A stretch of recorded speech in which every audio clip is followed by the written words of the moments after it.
성경 속의 위대한 인물 가운데 국가의 총리 직함을 가진 두 사람이 있었죠. 누가 기억나세요? 요셉, 또 하나는 다니엘입니다. 요셉이라고 하는 사람은 이집트 애굽에 노예로 팔려갔다가 그 나라의 총리가 되었고, 다니엘은 나라가 망해서 포로로 끌려갔던 그러니까 바벨론이라고 하는 나라에서 국가의 총리가 되어집니다. 그런데 이 애굽이라고 하는 나라랑 바벨론이라는 나라가 좀 상황이 다르긴 했습니다. 애굽이라는 나라는 당시 중근동 지방의 명실상부한 강대국이었죠. 그런데 이 바벨론이라는 나라는 불안정한 나라였어요. 정권이 변화가 참 많았습니다. 그래서 실제로 다니엘 때 4명의 왕이 거쳐가죠. 느부갓네살 왕, 벨사살, 다리오, 고레스, 이 4왕을 지나칩니다. 그런데 보통 정권이 한번 바뀌면 모든 내각들이 바뀌어지게 되잖아요. 그러나 이 다니엘은 이 정권이 교체되는 시기 속에서도 물러나지 않아요. 계속해서 장기 총리 집권을 하게 되어집니다. 이게 어떻게 가능할까? 그만큼 다니엘이라고 하는 사람이 굉장한 실력가였고 인격의 소유자였다라는 거예요. 저는 우리들이, 또 여러분들의 자녀들이 이와 같은 믿음의 세대들이 되시기를 축복합니다. 네, 늘 내 곁에 두고 싶은 사람, 그런 사람 있잖아요. 늘 함께 하고 싶은 사람, 함께 밥 먹고 싶은 사람, 내가 울적할 때, 내가 어려운 일이 생길 때 가장 먼저 떠오르는 사람이 분명 여러분들도 누군가가 있을 거예요. 그런 사람이었어요. 다니엘은 누구에게나 친근한 사람, 신뢰할 만한 사람, 이게 바로 복이죠. 제가 우리 자녀들을 축복 기도할 때도 항상 기도하는 것이, 하나님 만남의 복을 주십시오. 사람을 잘 만나는 만남의 복을 주십시오. 이런 다니엘과 같은 사람들을 만나게 해주십시오. 제 기도의 제목입니다. 저는 이게 복이라고 생각을 해요. 다니엘은 복을 쫓아다닌 사람이 아닙니다. 다니엘은 복을 사냥한 사람이 아니었어요. 이 사람 자체가 복이었다라는 거죠. 당연히 왕들은 이 사람을 신뢰했을 거예요. 야, 내가 다른 사람 몰라도 저 다니엘과 같은 직원 하나만 있으면 내가 할 거 다 할 수 있겠다. 그런 사람이었다라는 거죠. 그런데 문제가 있어요. 항상 문제가 있습니다. 예. 그러니까 문제가 오는 것을 이상하게 생각하시면 안 돼요. 문제는 이렇게 신실한 사람 주변에 항상 시기하는 사람들이 있다는 거예요. 그런 사람을, 자, 말씀 속으로 한번 들어가 보죠. 어떤 일들이 일어나고 있는지. 자, 읽지 않았어요. 3절 4절을 제가 한번 읽어보겠습니다. 제가 읽겠습니다. 다니엘은 마음이 민첩하여 총리들과 고관들 위에 뛰어남으로 왕이 그를 세워 어디를 다스리겠다고요? 그만큼 신임을 얻어요. 이런 사람이에요. 자, 4절입니다. 이에 총리들과 고관들이 국사에 대하여 다니엘을 고발할 근거를 찾고자 했으나, 여러분들이 시작. 이는 그가 충성되어 아무 허물이 없대요. 지금 주변 참모들이 모두가 하나 되어서 다니엘 이 한 사람을 못 잡아먹어서 지금 안달이에요. 어떻게든 뭔가를 이렇게 엮어내서 끄집어 내려야 되는데, 털어서 먼지 하나 안 나는 사람 없다고 그랬는데, 이 다니엘은 아무리 털어도 먼지가 하나 없는 거예요. 안 나는 거예요. 아무 흠이 없다라고 했잖아요. 뭐 이런 사람이 있나? 아니, 도대체 정치를 어떻게 했길래 아무 거릴 것이 없는 거예요. 그래서 이 주변 참모들이 이제 모의한 끝에 유일한 약점 하나를 발견해냅니다. 다니엘의 약점이 뭔지 아세요? 네? 신앙이에요. 신앙. 다니엘을 불리하게 몰고 갈 수 있는 것이 유일한 하나, 딱 신앙입니다. 이게 무슨 말이냐면, 그래서 이 주변 참모들이 어떻게 공격을 하냐면, 잘 들어보십시오. 국회에 법안 하나를 발의를 하는 거예요. 이게 무슨 법안이냐면 일명 다리오 왕 신권 조례안. 앞으로 30일 동안 안에 다리오 왕 외에 누군가 신을 섬긴다거나 다리오 왕 말고 누군가에게 절을 했다 30일 동안에, 그러면 무조건 사자굴에 던지겠다고 하는 법안을 발의시키는 거예요. 그런데 이게 일사천리로 실효가 됩니다. 거기다 또 도장에 어인을 찍어버려요. 전국에 공포하거라. 순식간에 이게 다 공표가 돼버립니다. 자, 어떤 일이 벌어졌을까? 완전히 이 다니엘을 지목하고 정중앙으로 지목하고 이 법안을 지금 통과를 시켜버린 거예요. 자, 어떤 일이 일어나는지 한번 보시죠. 10절입니다. 다 같이 시작. 다니엘이 이 조서에 왕의 도장이 찍힌 것을 알고도 자기 집에 돌아가서는 윗방에 올라가 예루살렘으로 향한 창문을 열고. 자, 여기까지만 잠깐만요. 그러면 왕의 명령이 공문이 전국으로 갔다면 30일 동안만 하지 않으면 되잖아요. 그러면 사자굴에 안 들어가잖아요. 살 수 있잖아요. 30일만 참으면 되는데. 그런데 다니엘이 어떻게 했어요? 지금부터 창문을 열고 시작. 하루 3번씩 무릎을 꿇고 기도하며 그의 하나님께 감사하였더라. 저는 여기다 지금 이 부분에다가 빨간 줄을 쳐놓고 별표를 해놨어요. 전에 하던 대로, 습관인 거예요. 전에 하던 대로 하루 3번씩 무릎을 꿇고 기도하며, 마지막에 중요합니다. 그의 시작. 그의 하나님께 감사하였더라. 요동하지 않아요. 자칫하면 이 30일 금식 기간 동안에, 멈춰야 될 기간에 자칫하면 자기 죽을 수 있거든요. 그런데 전에 했던 그 습관을 버리지 않습니다. 무슨 습관이에요? 이 주님을 만나는 습관이 아니라 하루에 3번씩 하나님을 만났던 그 전에 하던 습관대로 여전히 기도합니다. 다시 말해서 주변 상황에 요동하지 않아요. 평상시와 같이 하나님께 기도합니다. 여기서 질문 잠깐 멈출게요. 궁금한 게 하나 생기는 거예요, 여러분.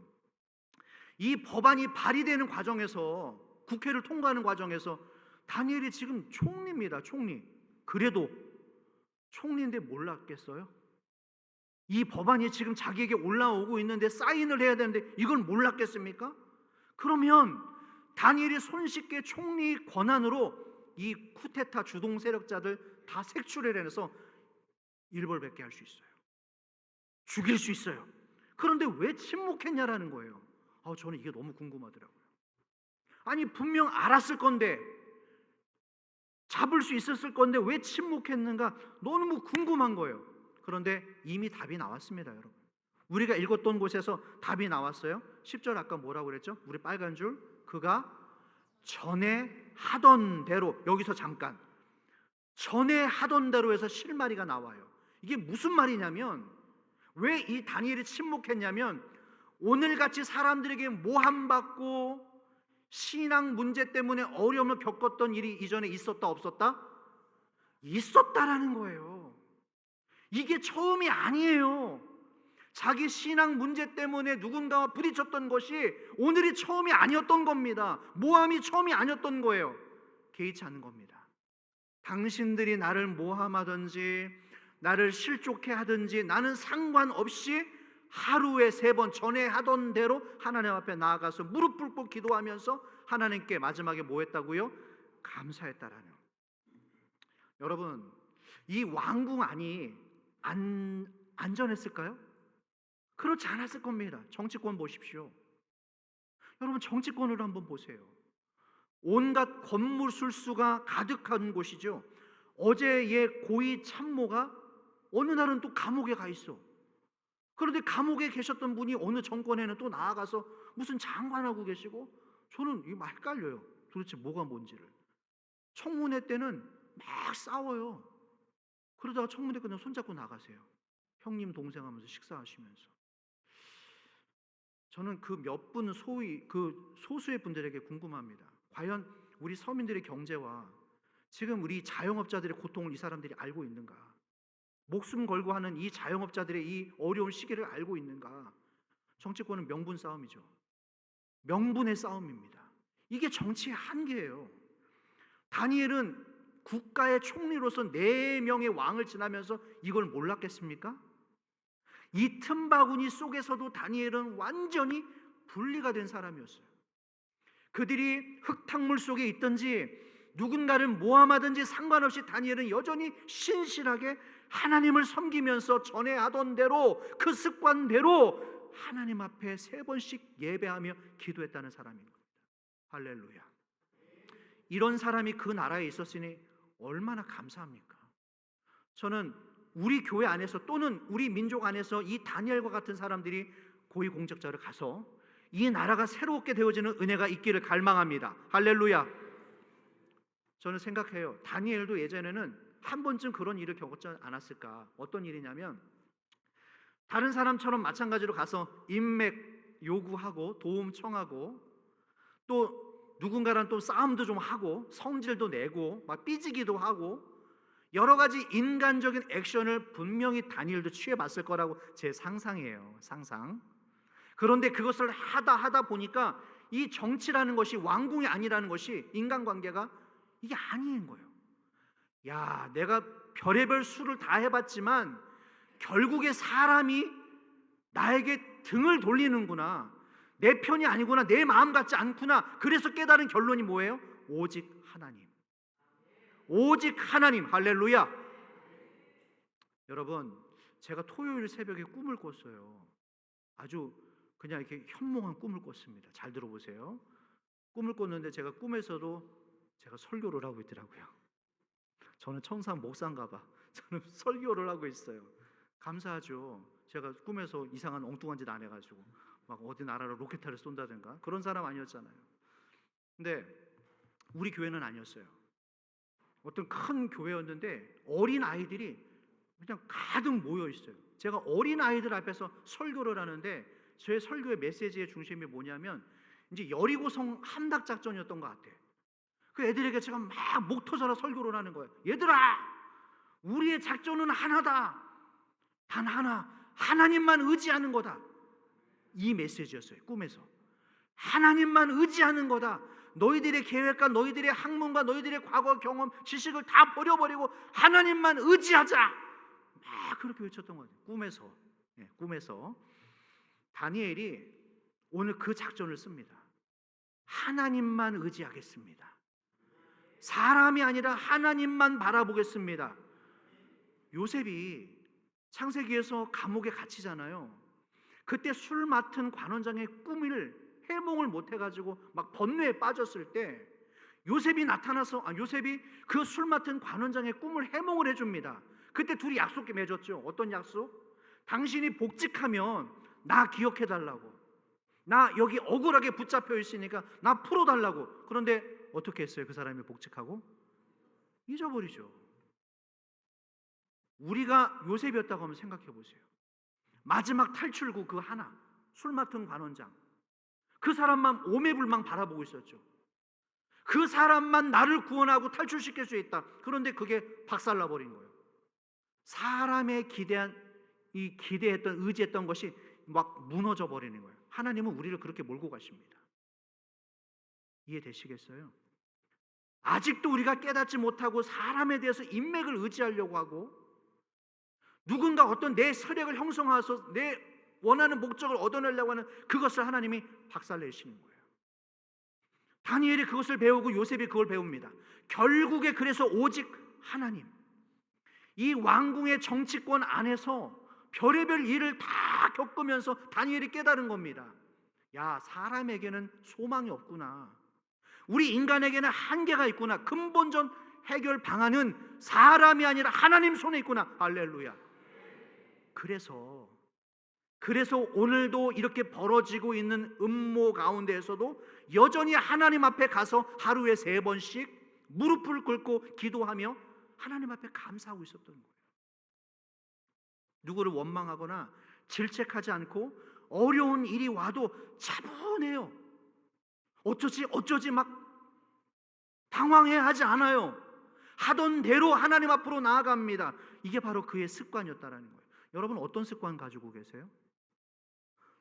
누군가가 내가 모함을 받고 궁지에 몰렸을 때 나도 모르게 그냥 얼굴이 변하고 내 말로 막 내 행동을 액션으로 취하는 나도 모르는 내 몸 안에 젖어 있는 습관이라는 것이 있을 겁니다. 여러분 어떤 습관을 가지고 계십니까?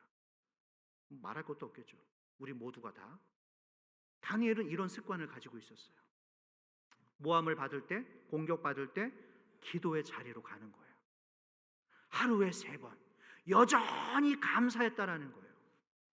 제가 여러분 경험한 것이 하나 있습니다. 그게 뭐냐면 제가 경험한 하나님, 아마 여러분들도 공감하실 거예요.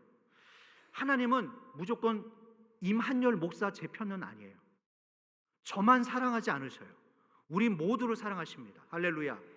맞습니까? 나도 사랑하지만 하나님은 여러분 옆에 계신 분도 사랑하십니다. 할렐루야. 맞습니까? 하나님은 우리나라 대한민국만 사랑하지 않고 북한도 사랑합니다. 맞습니까? 미국도 사랑하시고 미얀마도 사랑하시고 아프리카도 사랑하시고 모든 나라의 하나님이시고 모든 사람의 하나님이세요. 그런데 하나님이 나만 사랑하신다? 내가 기도했다고 하나님이 내 기도에만 무조건 응답하시는 편협한 하나님은 아니세요. 제가 이 이야기를 하게 됩니다. 한번 했던 얘기인데 제가 아주 오래전이에요. 오래전에 너무너무 사랑하고 제 가족과도 같은 분에게 상처를 받은 일이 있어요. 제가 굳이 그 얘기를 할 필요는 없을 것 같습니다. 그런데 얼마나 상처를 제가 심하게 받았는지 자다가도 그 일을 떠오르잖아요. 잠이 안 와요. 경험해 혹시 여러분들도 그런 경험 있어요? 네. 밥을 먹다가도 그 일을 생각하면 입맛이 싹 가요. 이게 꽤 오래 가더라고요. 이게 그래서 제가 불쌍해 보이셨나 봐.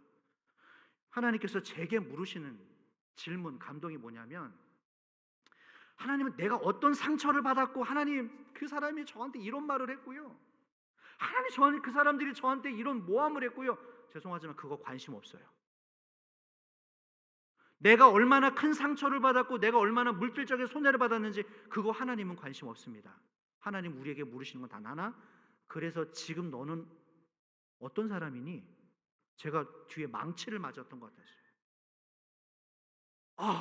이게 뭐지? 그래서 네가 지금 내 앞에서 너는 어떤 마음을 가지고 있니? 너는 어떤 사람이니? 그렇게 물으시는데 제가 할 말이 없는 거예요. 많은 사람들이 우리는 이것을 따지죠. 몇 대 몇이냐? 누가 더 잘했고 누가 더 못했고 누가 더 잘나고 누가 못했는 하나님은 거기에 관심이 없으세요. 우리는 인과응보, 사필귀정 머릿속에 늘 그런 개념으로만 접근하려고 하기 때문에 우리의 분노가 사그러지진 않는 겁니다.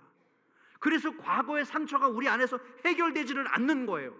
누가 잘했느냐 누가 못하냐 이것이 풀리지 않기 때문에 그래서 내 상처가 풀리지 않고 내가 자꾸 우울증에 걸리고 공황장애를 겪는 거예요. 여러분 과거에서 벗어나시길 축원합니다. 귀 있는 자는 들으십시오. 아니 들으셔야 됩니다. 과거에서 풀려나시기를 축원합니다. 이게 풀려지질 않기 때문에 분노가 아직도 내 안에 있고 그 과거에서 내가 벗어나지 못하는 거예요. 아직도 누가 잘했느니 못했느니 그 싸움에만 머물러 있기 때문에. 그러나 다시 말합니다. 하나님은 거기에 관심이 없어요. 네가 그래서 지금 내 앞에서 어떤 사람이니? 그 질문에 한번 답을 한번 해보십시오. 여러분 오늘 우리들이 드리려는 여러 가지 기도가 하나님을 막 뒤흔들어 놓는 기도, 주시옵소서 하나님 모양을 막 만들어 내가 하나님 앞에 기도하면 하나님은 무조건 들어주셔야만 그런 목적의 그런 수단의 하나님으로 기도를 잘못하고 있지는 않은지. 다니엘은 그런 사람이 아니었어요. 만약 다니엘이 이런 사고를 가지고 있었던 사람이었다면 오늘 기도가 내용이 달라집니다. 그런데 이 이야기가 어떻게 풀어질까요? 자, 11절 한번 가보시죠. 11절 다 같이 시작. 그 무리들이 모여서 다니엘이 자기 하나님 앞에 기도하며 간구하는 것을 발견하고 기도하며 간구하는 것을 발견하고 30일 동안 왕의 지금 공문이 내려갔어요. 하지 말라고 그랬는데 발견하고 너 딱 걸렸어. 오라 아싸 너 잘 걸렸다. 쾌재를 불렀겠죠. 이 무리들이 얘 죽일 수 있는 그야말로 현장을 잡았다. 제대로 낚였죠. 왕이시여 저 발칙한 저 다니엘 총리를 보십시오. 왕의 명령을 이렇게 무시하고 있습니다요. 사실 말입니다. 왕이시여 우리가 보고를 안 한 게 있어요.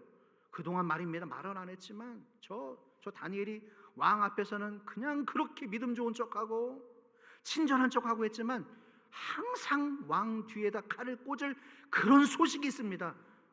있지도 않은 말을 가지고 지들끼리 막 만들어낸 거예요. 자, 다니엘은 이 얼마나 비겁해요? 이 세상 무리들의 이 권력의 야망에 눈먼 사람들이 얼마나 이렇게 비겁해요. 그러나 다니엘은 그 사람들의 수준으로 똑같은 방식으로 이들을 대하지 않아요. 우리가 여기서도 또 조심해야 됩니다. 같은 방식으로 대응하지 않았다라는 거예요. 다니엘이 자기가 해야 될 일과 하나님이 하실 일을 명확하게 구별해냅니다. 자, 로마서 12장 19절 제가 한번 읽어볼게요. 잘 들어보십시오. 내 사랑하는 자들아, 너희가 친히 원수를 갚지 말고 하나님의 진노하심에 맡기라 기록되었으되 원수 갚는 것이, 여기서부터 여러분들이 시작. 원수 갚는 것이 내게 있으니 내가 갚으리라고 주께서 말씀하시느니라. 원수 갚는 것이 누구에게 있어요? 누구에게 있어요? 그런데 우리는 이걸 착각하고 있어요. 그 비겁한 진흙탕 싸움에 내가 들어가니까 내 힘도 빠져버리는 거예요. 똑같은 사람이 되는 거예요. 자, 이 이야기가 어떻게 풀어질까요? 이제 막 꼬이고 있잖아요. 성경이 너무나 놀라워. 이 이야기를 하나님 어떻게 풀어가시는가? 자, 14절 말씀 한번 볼까요? 다 같이 천천히 한번 읽어보세요. 시작. 왕이 이 말을 듣고 그로 말미암아 심히 근심하여 다니엘을 구원하려고 마음을 쓰며 그를 건져내려고 힘을 다하다가 해가 질 때에 이르렀더라. 자, 말씀 중간 멈춰주세요. 왕이 지금 다니엘을 도와주고 싶어요. 알기 때문에, 이 친구가 어떤 사람이라는 걸 알기 때문에, 중간에 보십시오. 끝에 다니엘을 구원하려고 마음을 쓰며 그를 건져내려고 힘을 다하더라. 왕이 너무 아까운 사람이기 때문에 지금 힘을 다하고 있는데 이게 안 되는 거야. 살릴 수가 없는 거예요. 왜 그럴까요? 15절입니다. 제가 읽어볼게요. 그 무리들이 또 모여, 여기도 밑줄을 쳐놔야 돼요.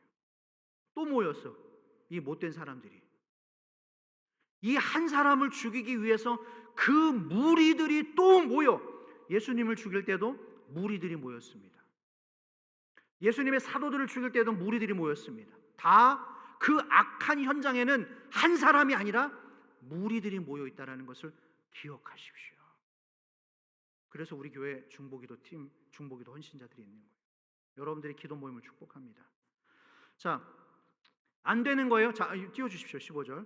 그 무리들이 또 모여 왕에게로 나와서 왕께 말하되, 왕이여, 메대와 바사의 규례를 아시거니와 왕께서 세우신 금령과 법도는 고치지 못할 것입니다. 지금 왕을 오히려 신하들이 겁박하고 있어요. 요즘은 밑에 사람들이 더 무섭다니까요.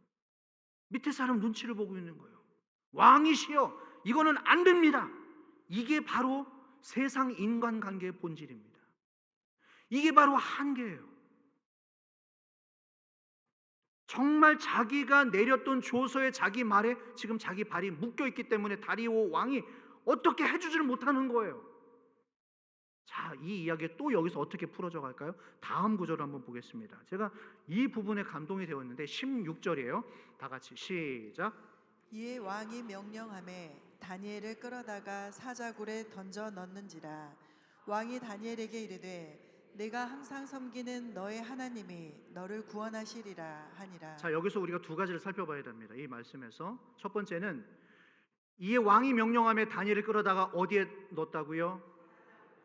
굿바이 다니엘, 끝났어요. 이제 사자굴에 집어 던져질까가 아니라 던져졌대요. 과거 완료, 끝났어요. 굿바이 다니엘, 안녕. 자, 그런데 왕이 고통스러운 거예요. 그렇게 사자굴에 보내고 나서 이 다리오 왕이 미치도록 괴로운 거예요. 그래서 이르되 네가 항상 섬기는, 시작, 너의 하나님이, 할렐루야, 너의 하나님이 너를 구원하시리로다. 자, 2층도 너의 하나님이 너를 구원하시리로다. 아멘. 이 왕의 행동을 지금부터 주목해서 보셔야 돼요. 다시 말씀드리지만 다리오 왕은 이방 나라예요. 예수 잘 믿는 장로님 왕이 아니에요. 이방 나라예요. 그런데 그 이방 나라의 왕이 하나님을 자기 입에서 언급하고 있어. 너의 하나님. 무슨 말일까? 그동안 자기 밑에서 봐왔던 신실했던 자기 부하의 모습을 보아온 거예요. 이 사람이 가짜가 아니구나. 이 사람이 주일에만 성경책 툭툭툭 먼지 털고 가는 사람이 아니구나. 진짜구나. 그러면서 이 왕이 말합니다. 너의 하나님이 너를 구원하실 것이다. 자, 그 다음 왕의 행동을 주목해서 보세요. 18절입니다. 시작. 왕이 궁에 돌아가서는 밤이 새도록 금식하고 그 앞에 오락을 그치고 잠자기를 마다하니라. 이방 나라의 왕이 하는 행동을 한번 보세요. 왕이 궁에 돌아가서 밤이 새도록 뭘 했다고요? 금식하면서 오락을 다른 것들을 일체하지 않아요. 오로지 다니엘만 지금 보고 있는 거예요. 너의 하나님이 너를 구원하실 것이다 하면서 이 이방 나라의 왕이 자기 부하를 하기 위해서 기도하고 있다라는 거예요. 여러분 이게 놀랍지 않아요? 여러분 놀라지도 않으시네? 이방 나라의 왕이 자기 부하를 위해서 믿지도 않는 사람이 지금 무릎을 꿇고 기도하고 있다라는 거예요. 어떤 모습을 보고? 자기가 부하 다니엘의 전에 행했던 습관을 쫓아 하나님을 섬겼던 그 모습을 연상하고 기억하면서 자기도 그렇게 하는 거예요. 이게 바로 전도입니다. 여러분 전도를 멀리 4차원적으로 생각하지 마십시오. 이게 바로 전도예요. 자기 주변에서 예수 믿고 있었던 사람들의 모든 몸에 밴 습관을 세상 사람들이 지켜봅니다. 안 보는 것 같죠? 관련 없는 것 같죠? 안 듣는 것 같죠? 아니요. 우리들을 지금 지켜보고 있어요. 세상에서 우리 해남중앙교회를 주목하고 있어요. 저 교회 안에서 어떤 일들이 벌어지고 있는가? 이 교회를 구성하고 있는 각각의 교회들이 어떤 일을 하고 있는지를 주목하고 있다가 위기의 때에 다리오 왕처럼 할 수도 있고 안 할 수도 있다라는, 이게 바로 전도예요. 공연장에 가시잖아요. 공연장에 가면 좌석이 어떻게 되어 있죠? 분리가 되어 있어요. 일반석 저 뒤에, 그리고 이 앞쪽은 뭐예요? VIP. 그리고 그 앞에 여기 앞에 여기 이런 분들, 성가대 여러분들 앉는 자리를 뭐라고 하시는지 아세요? 네? 그렇죠. 은혜의 자리죠. 흔히 말하는 VVIP 자리예요. 공연장 가시면 여러분, 그러니까 제발 성경만 보지 마시고요. 공연장도 좀 가셔요. 공연장도 한 번쯤은 가보실 필요가 있습니다. 예, 아멘. VVIP 자리에 가면 무대에 나와서 그 공연자들의 아주 생생한 모습을 볼 수 있어요. 뒤에서는 보이지 않는, 저 멀리서는 보이지 않아요. 이 앞자리에서는 그 출연자들의 심지어 이마에 흐르는 땀방울까지 볼 수 있는 생생한 현장을 볼 수 있다는 거예요. 마찬가지로 하나님께서 내 인생 가운데서 나와 생생하게 역사하시는 현장을, 그 일하심을 어디서 볼 수 있는가? 예배 자리입니다. 그래서 여러분들이 예배 자리를 떠나시면 안 돼요. 아무리 급한 일이 있어도, 아무리 억울한 일이 있어도, 아무리 답답한 일이 있어도 이 생생한 이 VVIP의 자리를 절대로 떠나서는 안 됩니다. 그게 바로 예배의 자리고 그게 바로 기도의 자리예요. 다니엘은 그 모함과 그 여러 가지 억측 속에서도 이 자리를 떠나지 않습니다.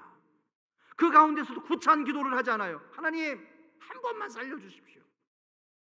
하나님 저 인간들을 그냥 불칼로 심판해 주십시오. 하나님 제가 총리를 내려놓더라도요 사자굴의 만큼은 어떻게든 안 가게 해주십시오. 이런 수준의 기도를 하지 않아요. 한 번만 살려주십시오.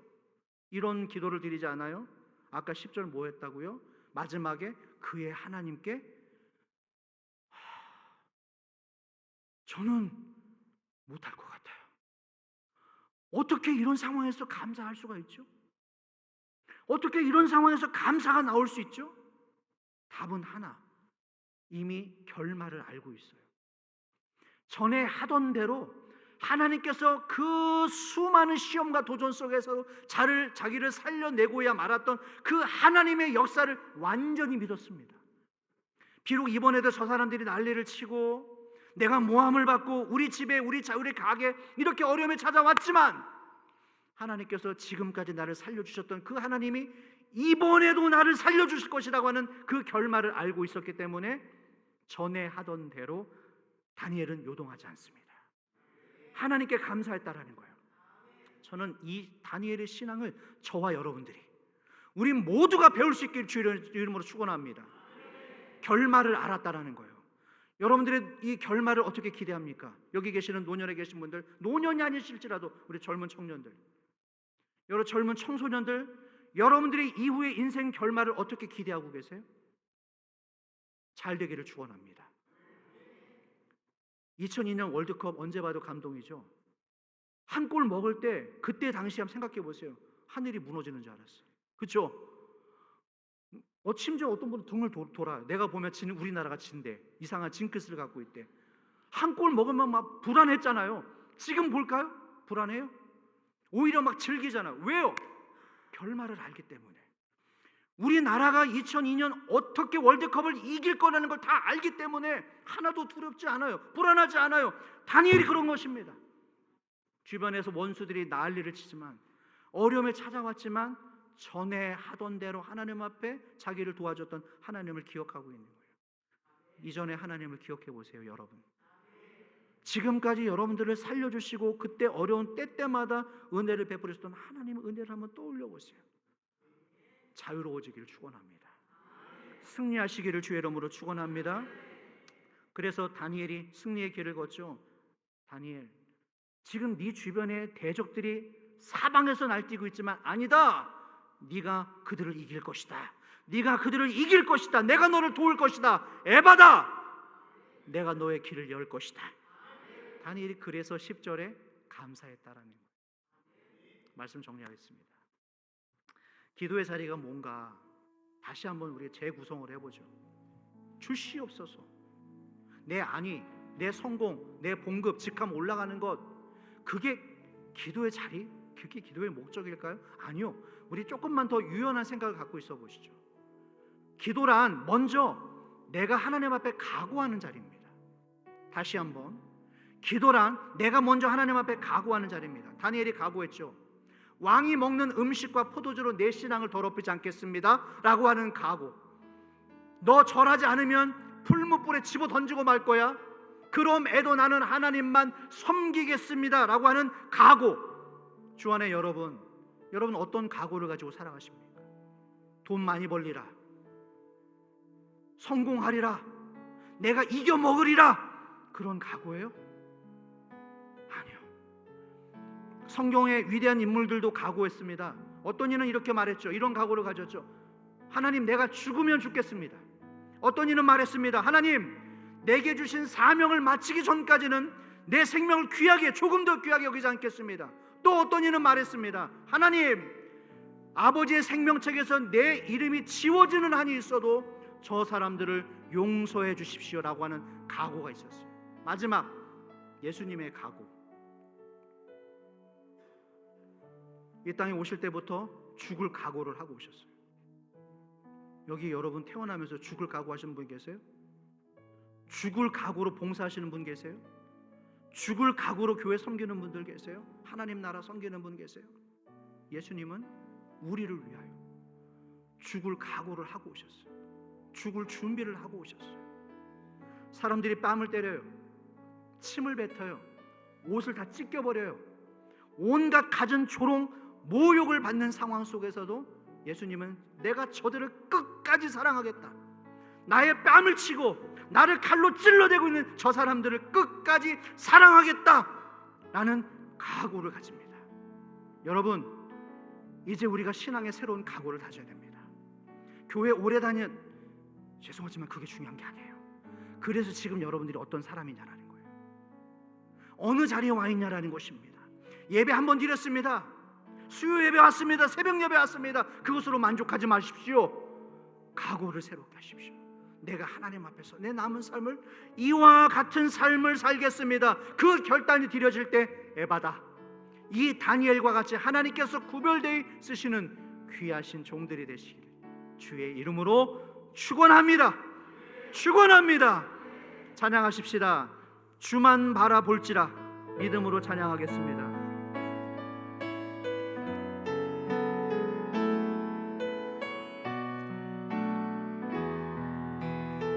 하나님의 사랑을